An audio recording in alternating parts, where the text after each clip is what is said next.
बच्चों, अब हम क्षितिज भाग 1 के गद्य खंड के पाठ 6 प्रेमचंद के फटे जूते का अध्ययन प्रारंभ करेंगे।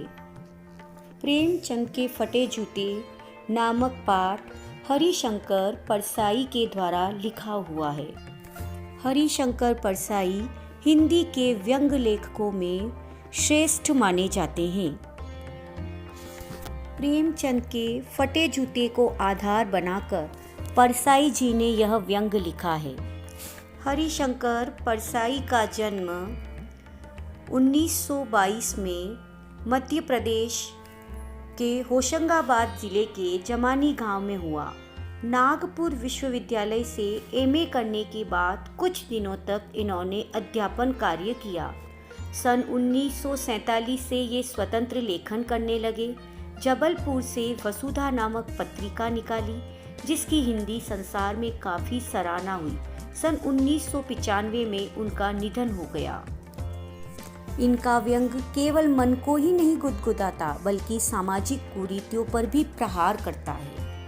हिंदी के व्यंग लेखकों में इनका नाम अग्रणी है। परसाई जी की कृतियों में हंसते हैं रोते हैं जैसे उनके दिन फिरे ये इनके कहानी संग्रह है। रानी नागफनी की कहानी, तट की खोज ये इनके उपन्यास है। तब की बात और थी, भूत के पांव पीछे, बेईमानी की परत, पगडंडियों का जमाना, सदाचार का तावीज, शिकायत मुझे भी है और अंत में, यह इनके निबंध संग्रह है। वैष्णव की फिसलन, तिरछी रेखाएं, ठिठुरता हुआ गणतंत्र और विकलांग श्रद्धा का दूर, इनके ये व्यंग संग्रह काफ़ी उल्लेखनीय हैं। भारतीय जीवन के पाखंड, भ्रष्टाचार, अंतर्विरोध, बेईमानी आदि पर लिखे इनके व्यंग लेखों ने शोषण के विरुद्ध साहित्य की भूमिका का निर्वाह किया। उनका व्यंग लेखन परिवर्तन की चेतना पैदा करता है। कोरे हास्य से अलग यह व्यंग आदर्श के पक्ष में अपनी उपस्थिति दर्ज कराता है। सामाजिक, राजनीतिक और धार्मिक पाखंड पर लिखे उनके व्यंगों ने व्यंग साहित्य के मानकों का निर्माण किया। परसाई जी की बोलचाल की सामान्य भाषा का प्रयोग करते हैं, किंतु संरचना के अनूठेपन के कारण उनकी भाषा की मारक क्षमता बहुत बढ़ जाती है। प्रेमचंद के फटे जूते। इस पाठ में लेखक प्रेमचंद की ऐसी फोटो की बात करता है जिसमें उनका जूता फटा हुआ है। लेखक को हैरानी होती है कि जिस समाज में लोग अपनी बदहाली को छुपाने का प्रयास करते हैं, ऐसे में प्रेमचंद ऐसा नहीं करते। उन्हें साहित्य में सम्राट की पदवी भी मिल चुकी है। प्रेमचंद के फटे जूते शीर्षक निबंध में परसाई जी ने प्रेमचंद के व्यक्तित्व की सादगी के साथ एक रचनाकार की अंतर्भेदी सामाजिक दृष्टि का विवेचन करते हुए आज की दिखावे की प्रवृत्ति एवं अवसरवादिता पर भी व्यंग किया है।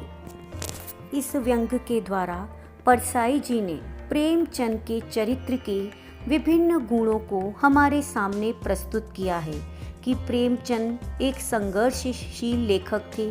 संपूर्ण जीवन संघर्ष करते रहे, मार्ग में आने वाली रुकावटों को ठोकरें मारी, परंतु परिस्थितियों से कभी उन्होंने समझौता नहीं किया।